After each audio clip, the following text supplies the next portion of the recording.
Hello, hello, reading a new chapter of Dr. Stone now. This one is 173. They're taking a land-based shortcut from the Pacific to the Atlantic, trying to dodge the pursuing Perseus by going inland. They just unlocked a powerful new party member, the junior pumpkin explorer lady person who knows the botanical and geographical world inside and out. She's got the inside path, the inside scoop, to get them safely to the origin site of the petrification wave without hopefully having to tangle with Stanley and his murderous crew. So, they're going to build 6 motorcycles for their inland party. So here we see a pretty cool shot. It feels kind of Oda-esque sometimes, these non-canonical kind of fantasy panels where the crew are riding on some kind of over-the-top designed vehicles in just a sort of generic desert setting. It reminds me a lot of Toriyama, who just delighted in throwing out those sorts of drawings in Dragon Ball on cover illustrations and stuff. This one's called Earth Race. Makes a lot of sense. See if which will be long. No reason not to make what we can. And Gen is going to fill in Chelsea on all of their journeys, exploits, and accomplishments so far. I think we can trust him here to tell the truth. But the thing is, the truth is much more unbelievable than any lie Gen would ever tell, so... On the moon resides the culprit who petrified humanity. To get to the moon, we've embarked on a worldwide adventure to gather resources. Our next stop, South America, also happens to be the source of the original Petria beam. She gets it. I'm holding a paintbrush. Don't... Just accept it. It's so hype. It's totes freaky how you guys think outside the box. The device is indeed lying at wait at stands ground zero. Turn to tide against Stanley and his band of pursuers. It's going to be interesting. How will they be able to secure the device entirely for themselves and not let it fall into the hands of the enemy? It changes from a race to a battle pretty quickly. Gotta reach ground zero before they do. And Chelsea calling out Zeno, having heard his role in these tales. No more of that evil genius stuff. Because they're buddies from before petrification, right? They're buddies in the old times. Doesn't hesitate at all. Suika seeing here kind of a model, maybe. A new way of living. I don't know. An elegant geographer yourself. Why not join me in taking charge of this world? Nah. Venturing with these guys seems way more funsies. Alright, so Zeno totally fails to recruit any loyal party members here. She doesn't even take the scientific strategic... Oh, excuse me. Oh, I have no idea where that came from. Like, the series, it's all about kind of like psychological complexity, getting the upper hand and information battles and stuff, so I think a lot of other characters would have tried to hedge their bets. Make it so that whoever emerges on top, Senku or Zeno, that's the one that's going to support them, that they're going to have been loyal to the whole time. Play on both sides. But nah, not Chelsea. Alright, so they're looking for a certain resource. Rubber. Yeah, this is Rubber City, right? I got mixed up between this and the Super Alloy City. Excuse me. Which one was going to appear on which continent? Never obtained rubber, struggled to come up with decent substitutes. Very special item when it comes to science and engineering. Makes sense. You can seal things airtight with rubber. I think that's the big appeal. And it's going to be crucially important to have airtight seals when you go into space, of course. And Zeno and Senku rejoicing at all the things rubber allows you to do. Boots. Keep your feet dry, rubber-soled sandals, rubber bands, that elastic property useful in so many small machines, cork stoppers and faucet sealants, as I was saying before, making airtight, watertight seals.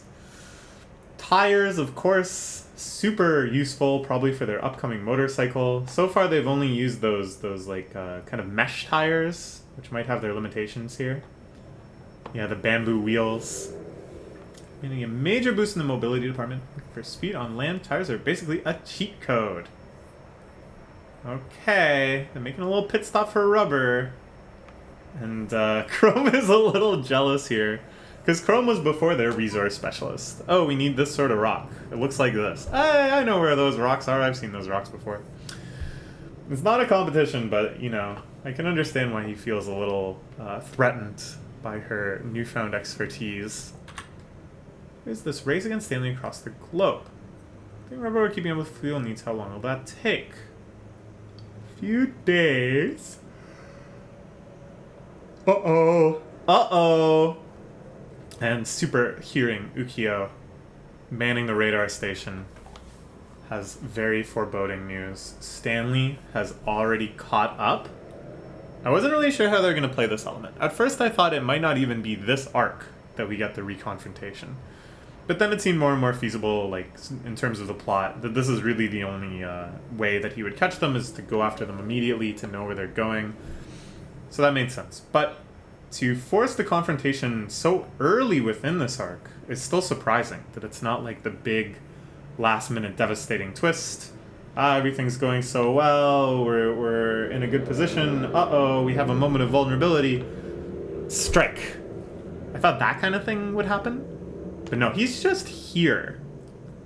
Stanley is just here. Right now, our ship is being picked up by radio waves. Perseus and the enemy ship, our old ship's radar has locked onto our position. Okay, so they could still be a ways out. Like, radar has a very large radius, I'm pretty sure, which is one of the main appeals of it. So they're a ways out, but it means that they can't hide anymore. They can run, but they can't hide. Since they'll never be able to escape off the radar map. Oh my gosh, why am I so tired? And here, one of Stanley's murder crew, very strange looking person. Ginro, kind of shocked as a Stone World inhabitant that someone else is able to understand these weird bleeping and blooping things that only Ukyo and other future people understood. And blindly throwing a dart back at the map, crazy. I like that they're kind of hyping up these guys before, because in their first introductions, they just sort of, you know, ran around on the Perseus and tried to fight people, and mostly just got owned. We didn't get to see what makes them so special, why they're in this tier, this illustrious tier of people that could de-petrify themselves. But this guy seems quite extraordinary. Okay. I have to analyze my skill, not just target's location. Ensures I'm not misreading the signals. Up against a warship with an abundance of oil. Given the speed difference, we'll have them cornered by nightfall. Okay. And Ukyo with the counter radar can see them getting pinged with a faster and faster rate as the radio waves coalesce. It's a showdown between you and the enemy radar game. And our exact position. Shoots out when talk over cell phones. Visible beams going through the air. Bounce back to the source. That's how radar works. Yeah. So very, very hard to slip past radar. Very, very hard to lie to it. And they can detect movement, because as I was saying before, if it's moving towards you, the radio waves like collapse. It comes back like faster and faster. If they're moving away, then the radar waves get spread out more and more.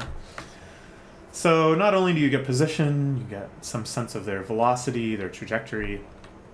It's bad news for our guys. Okay. Little use in hiding. Hiding won't work, we'll have to speed up and shake them. Run but not hide. Okay.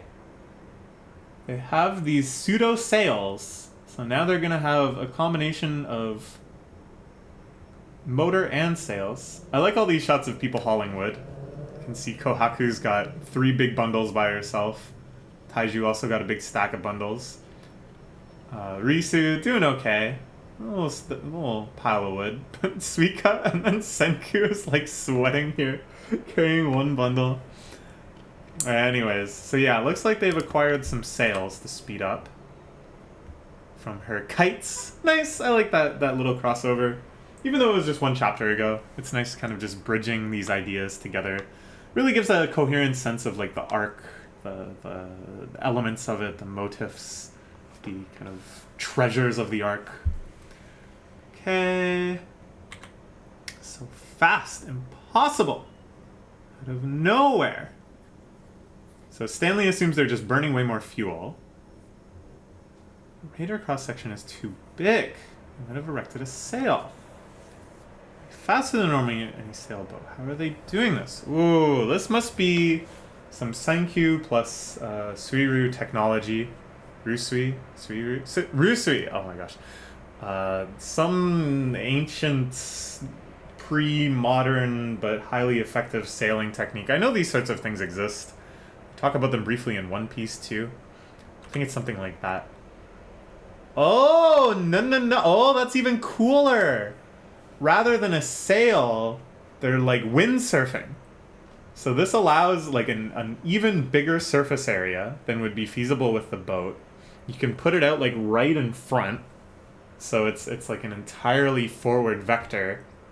And you'll be able to kind of like steer it into the maximum wind.